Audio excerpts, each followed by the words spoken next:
Imagine this, it's World War II, and you're an Allied pilot shot down over Nazi-occupied France. You've survived the crash, but now you're stranded, alone, deep in enemy territory. The Gestapo are everywhere. Every shadow could be a threat. What are your chances? Pretty slim, right? But what if I told you there was a secret lifeline, an underground railroad for downed airmen, all orchestrated by one incredibly brave woman? This is the story of Marie-Madeleine Fourcade, a woman whose code name was Hedgehog, and how her shopping trips became one of the most successful intelligence networks of the entire war. Before the war, Marie-Madeleine was a young mother, living a comfortable life. She wasn't a soldier or a spy, but when Germany invaded France, she knew she couldn't stand by and do nothing. She joined a fledgling resistance group, but her sharp intellect and natural leadership quickly set her apart. When the group's founder was arrested, the leadership fell to her.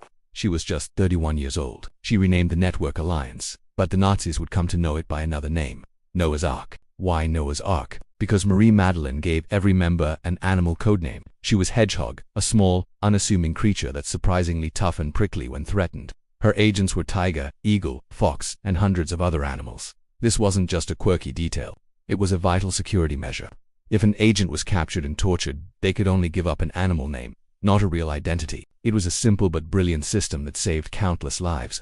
The Alliance network was huge, eventually growing to over 3,000 agents spread all across France.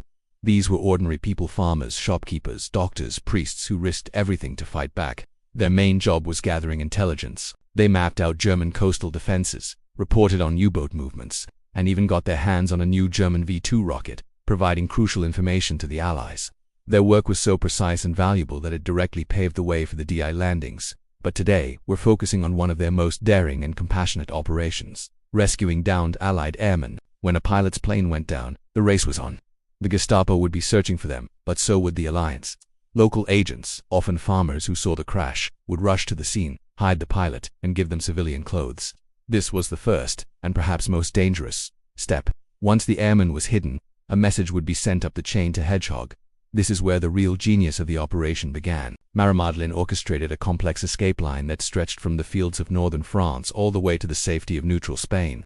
Getting a pilot across the country was a logistical nightmare. They needed false papers, safe houses to hide in every night, and guides to lead them through treacherous terrain. This is where the so-called shopping trips come in. Marie-Madeleine, disguised as an ordinary housewife, would travel from city to city. She'd carry a shopping bag, but hidden inside were forged documents, money, and instructions for her agents.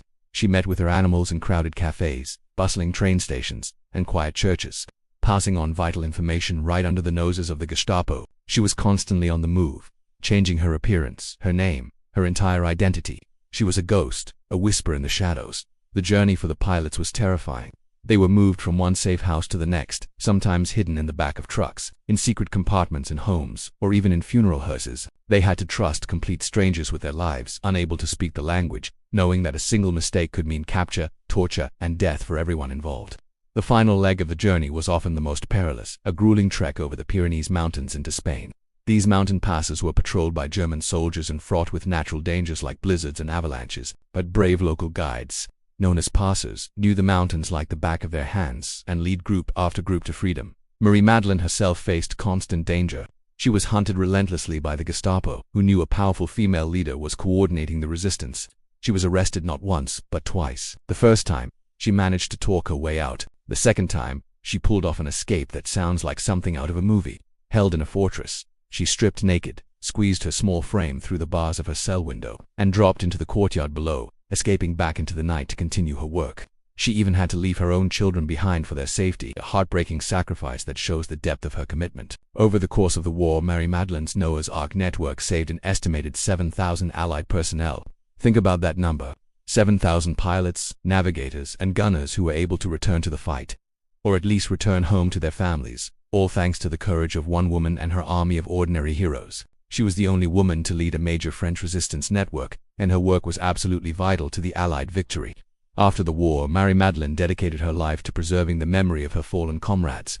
More than 400 members of the Alliance were captured and executed. She fought to ensure their sacrifices were not forgotten, compiling a registry of all 3,000 agents and lobbying for pensions for their families. Her story is a powerful reminder that heroes come in all shapes and sizes. They aren't always soldiers on the front lines. Sometimes, they're a young mother with a shopping bag, a quiet farmer with a hidden room, or a priest who offers sanctuary. They are people who, in the face of unimaginable darkness, choose to be the light. Marie-Madeleine Fourcade, the hedgehog, showed the world that courage, intelligence, and a refusal to give up can change the course of history.